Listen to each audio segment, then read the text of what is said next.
Welcome student. तो आज हम टॉपिक क्लास 7 का चालू करने वाले आईयूपीएसी नॉमेनक्लेचर। एकदम इम्पोर्टेंट टॉपिक है और इसमें से हर साल एक क्वेश्चन इस टॉपिक के ऊपर पूछा जाता है। जो नीट एग्जाम है या जेई एग्जाम है इसके ऊपर, मतलब इम्पोर्टेंट एरिया है, इसको बिल्कुल हम स्किप नहीं कर सकते या इसको छोड़ नहीं सकते। तो चलो स्टार्ट करेंगे हम आईयूपीएसी नॉमेनक्लेचर। तो ये जो आईयूपीएसी नॉमेनक्लेचर है ये ऑर्गेनिक कंपाउंड का है। तो पहले सबसे समझना पड़ेगा कि ऑर्गेनिक कंपाउंड होता क्या है और इनऑर्गेनिक कंपाउंड क्या होता है।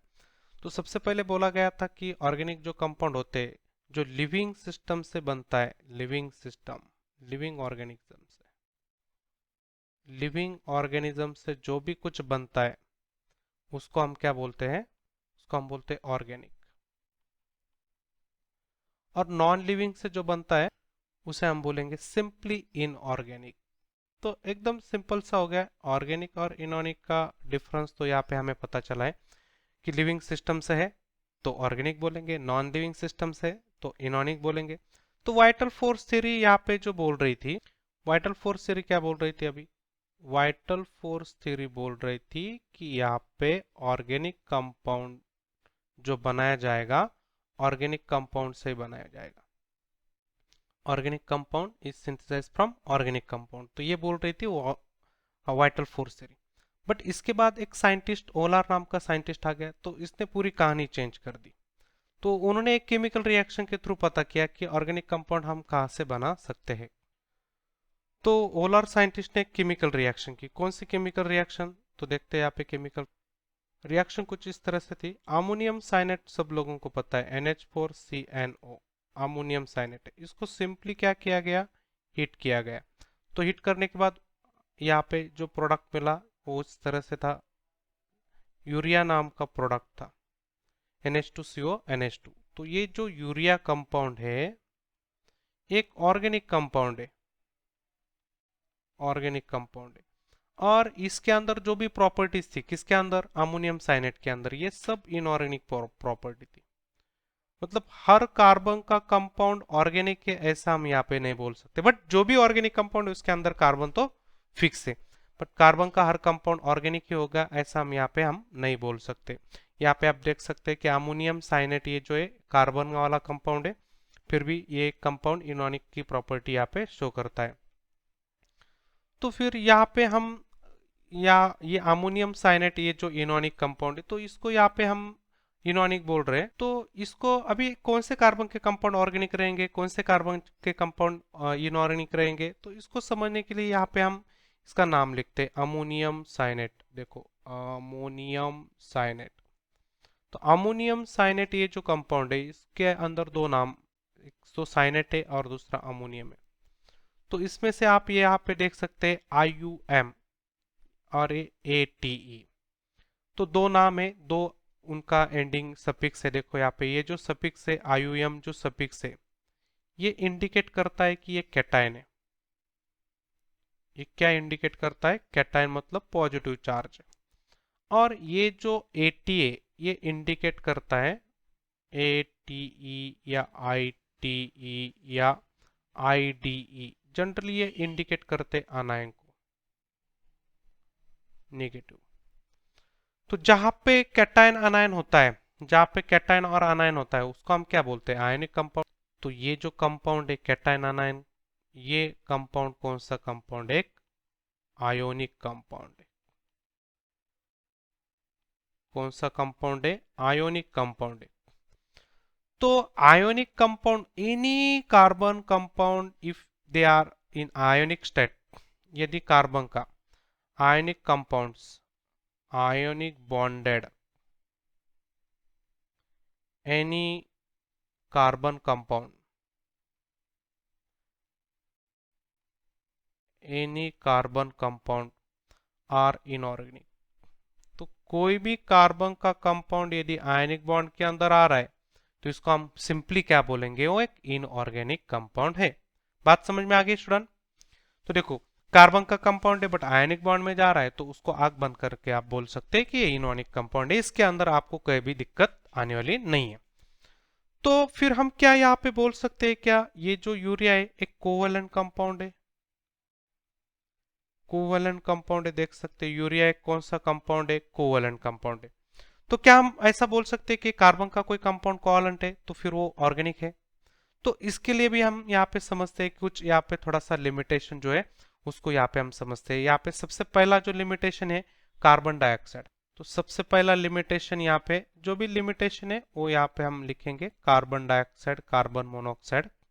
तो CO2 CO ये यहाँ पे एक्सेप्शन है कि यहाँ पे कोवलेंट बॉन्ड है, कार्बन है, बट ये कंपाउंड ऑर्गेनिक नहीं है। दूसरा लिमिटेशन है यहाँ पे कि कार्बन हाइड्रोजन का एक कंपाउंड है H2CO3 कार्बोनेट, ये भी यहाँ पे एक्सेप्शन है कि इसके अंदर कार्बन हाइड्रोजन है, कोवलेंट बॉन्ड है, बट ये कंपाउंड क्या नहीं है, ऑर्गेनिक कंपाउंड नहीं है। तो यहाँ पे ये थोड़ा सा carbonate, carbon dioxide, carbon monoxide, HCN ये जो कुछ एक्सेप्शंस है ये is not organic, not organic. तो कुछ यहाँ पे एक्सेप्शन को यहाँ पे आप छोड़े नॉट ऑर्गेनिक, तो बाकी आप जहाँ पे भी देखोगे कार्बन के कंपाउंड आपको क्या मिलेंगे, एक तो वो आयनिक है तो वहाँ पे आपको कोई एक्सेप्शन मिलेगा नहीं यहाँ पे, और जो भी कोवलेंट बॉन्ड के अंदर तो वहाँ पे आपको CO2 CO HCN H2CO3 like compound जो है वो वहाँ पे आपको क्या मिल सकते हैं, एक इनऑर्गेनिक कंपाउंड मिल सकते हैं। तो चलो अभी यहाँ पे हम बात करेंगे कि ऑर्गेनिक कंपाउंड की क्या क्या प्रॉपर्टी होती है, क्या क्या खासियत, क्या क्या खास बात होती है उसके अंदर। ठीक है, चलो तो प्रॉपर्टीज ऑफ ऑर्गेनिक कंपाउंड क्या है कि यहाँ पे कौन कौन सी प्रॉपर्टीज है, प्रॉपर्टीज ऑफ ऑर्गेनिक कंपाउंड कौन कौन सी प्रॉपर्टीज है। तो सबसे पहले प्रॉपर्टीज यहाँ पे कैटायनेशन। तो कैटायनेशन मतलब क्या, कोई एक एटम है वो अपने ही एटम के साथ, मतलब वो एक कार्बन एलिमेंट है तो कार्बन कार्बन के साथ ही वो चेन बना रहा है तो इसको हम कैटायनेशन बोलते हैं। तो एटम लिंक इटसेल्फ, तो यहाँ पे बोलेंगे एटम्स या element link to its, element link to itself to form chain।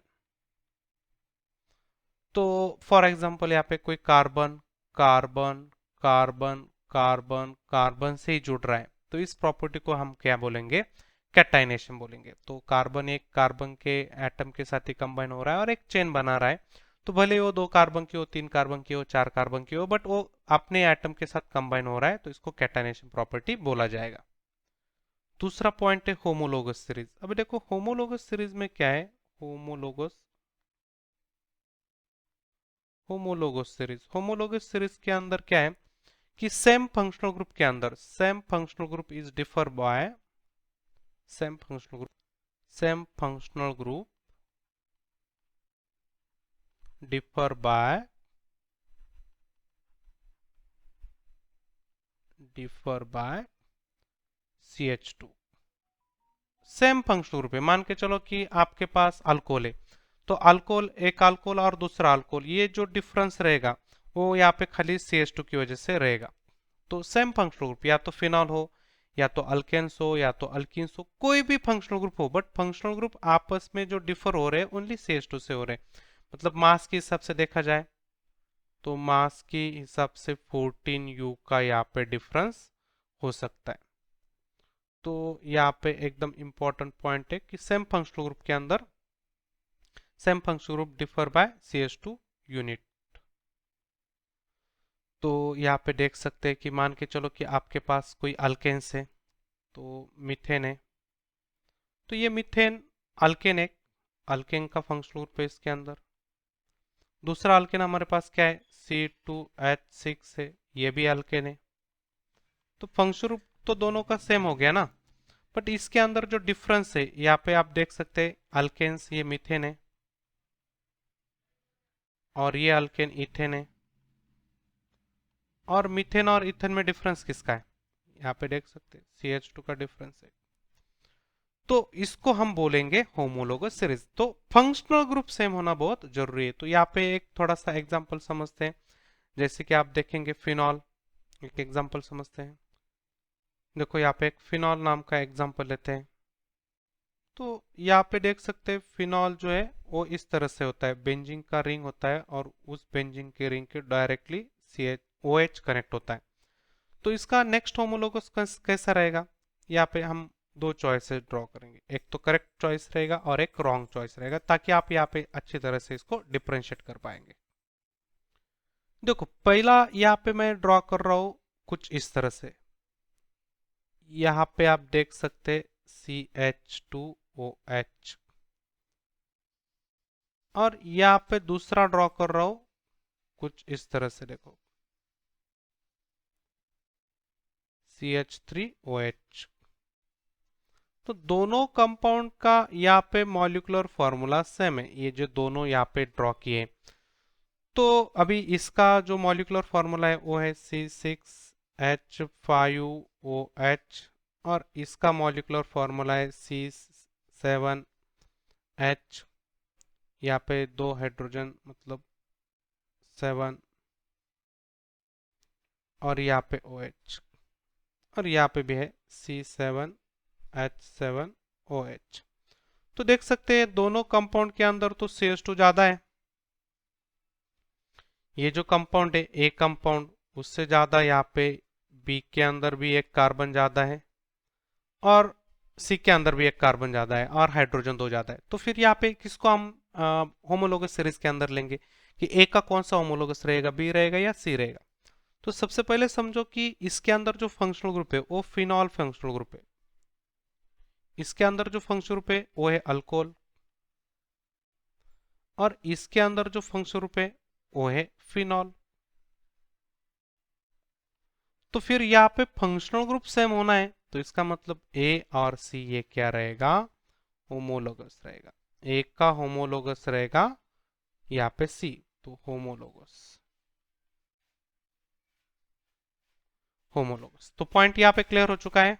चलो तीसरा पॉइंट इसमें क्या है भाई, देखो तीसरा पॉइंट है इसके अंदर होता है आइसोमेरिज्म। आइसोमेरिज्म, आइसोमर्स होते हैं ऑर्गेनिक कंपाउंड के, आइसोमर्स आपको देखने को मिलेगा। ऐसा जरूरी नहीं कि हर कंपाउंड का आइसोमर मिलेगा, बट आपको मैक्सिमम ऑर्गेनिक कंपाउंड के अंदर आइसोमेरिज्म फिनोमेना एक कॉमन फिनोमेना है। तो आइसोमेरिज्म क्या हम बोल सकते हैं कि सेम यहाँ पे आपका मॉलिक्यूलर फार्मूला है, same molecular formula, same molecular formula, molecular formula, but different क्या, but different physical and chemical properties, but different physical and chemical properties।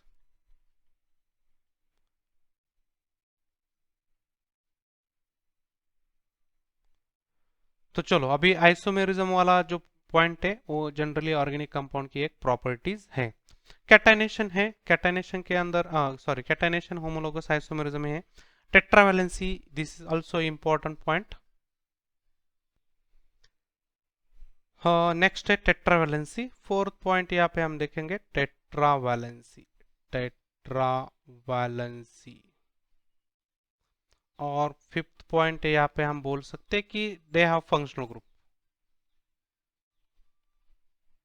Functional group.